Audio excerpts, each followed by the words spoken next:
Talaga pong nakakuha tayo ng kumpirmasyon na talagang pinalipas lang ang araw kung kailan nagbigay ng ayuda itong si Presidente Marcos sa Davao mismo at isususpindi daw ang ating Mayor Baste Duterte.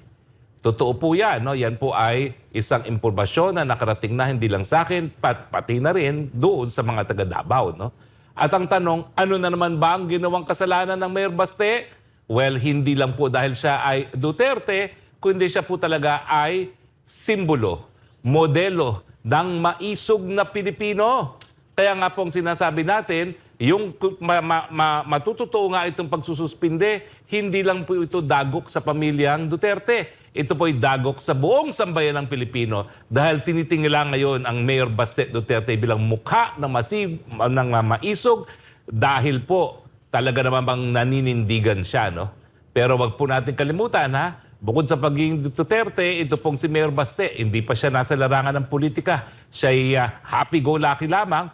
Nung panahon ng Yolanda ay talaga naman pong tinigil ang lahat at nagpunta ron at talagang tumulong sa pag-aalaga doon sa mga survivors at syempre sa pagkakalap ng mga labi ng mga biktima, no?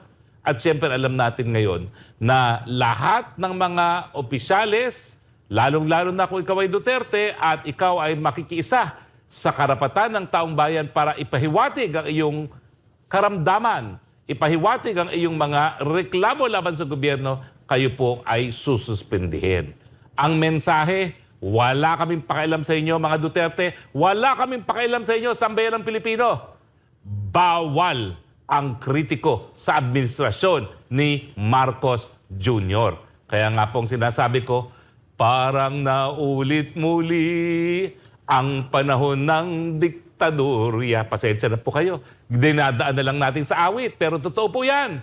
Kaming mga nabudol, mga umakyat sa entablado ng Marcos. Abay, akala namin talaga babaguhin ang imahe. At dahil hindi naman talaga binibigay ng Panginoon sa kaparehong pamilya ang pangalawang pagkakataon para sa tinatawag sa English na redemption. Pero linustay pong pagkakataon, inuulit ang kasaysayan, sinusupil lahat mga nagpipinta sa gobyerno at ang gusto nila, puro puri na lang sa bagong Pilipinas na wala pong pinakaiba doon sa sinasabi nilang bagong lipunan at talaga naman pong napakagaling nitong bagong Pilipinas, pinakamataas ang pagkagutom ng mga mamamayan sa administrasyon ni Marcos Jr., pinakamababa ang balor ng piso, wala pong tigil ang pagtaas ng presyo ng bilihin. Tayo po'y sumamba sa bagong Pilipinas. Tayo po'y makikita-kita dyan sa Tokyo, sa Maisog. Siguro naman po hindi tayo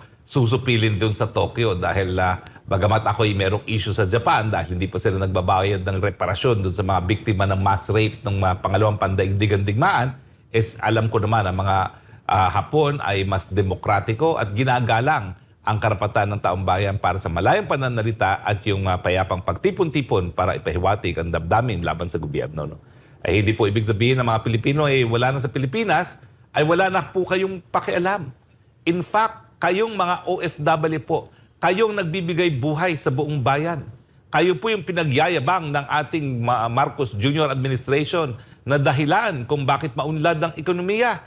Kung wala po kayo, sad-sad na talaga ang tuluyan ng ekonomiya. Kayo pong dahilan kung bakit, bagamat palpak ang mga pulisiya ng gobyerno, hindi pa rin po lumulubog.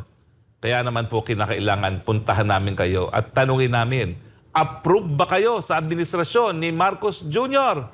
Maligaya ba kayo sa presyo ng mga bilihin? Maligaya ba kayo na kayo'y pinagbabayad ng PhilHealth pero ngayon po linulustay ang inyong mga salapi, pinagkakait ang benepisyo sa inyong mga kamag-anak dito sa Pilipinas? Abay, kinakailangan marinig ang ating mga boses, ha? Alam mo, partner, ako po'y abogado at alam ko kung anong dapat at hindi dapat sabihin. Pero pag nanawagan ako na Pilipino, kayo po ang soberenya sang-ayon sa ating kataas-taasang hukuman at sang-ayon na rin sa ating saligang batas, talaga pong panahon na para husgahan kung dapat pa bang manatili sa pwesto administrasyon nito. 2 beses na po na nagsisante ang sambayanang Pilipino na soberenya na 2 presidente na ang hindi karapat-dapat magpatuloy. At ngayon po ang tanong, happy ba kayo sa mga pangyayari lalong-lalo na bukod pa sa mataas na presyo ng bilihin, baba ng balor ng piso, ngayon po, meron pa tayong banta sa ating mga buhay, peligro na dahil po sa isang gera na kinakaladkad tayo na isang presidente na hindi naman tayo sigurado kung nasa tamang pag-iisip dahil ayaw niyang aminin o itanggi ang paggamit ng pinagbabawal na droga. Kayo pong maghuhusga niyan. Walang kahit sino na magsasabi na wala kayong ganyang karapatan. Kayo pong nagluklok sa pwesto dyan. 31 million tayong nagluklok. Pero 2 taon na po, sapat na po yan para tayo po ay magdesisyon kung dapat manatili or umalis. Dahil sa tingin ko po, ang magaling na nangyari, lahat ng mga magarbong mga building sa paligid ng Malacanang, abay, ginawa nilang party venues. At patuloy ang party-party nila habang nagdudusa ang sabayan ng Pilipino.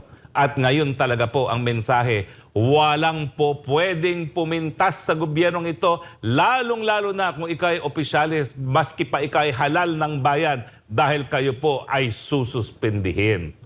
Di ba ganyan ang ginawa nila sa Davao del Norte? Ganyan ang ginawa nila sa Cebu City. At ngayon naman, ganyan ang gagawin nila sa Davao City. Pero iba na po ang panahon dahil ang mamamayan maisog. Maisog na po tayo, hindi na tayo papayagan na ang ating karapatan ay masupil. At pagod na po tayo, hirap na po tayo. Kung talagang wala pong remedyo sa hirap nito, kinakailangan husgahan na kung mananatili or dapat nang umalis.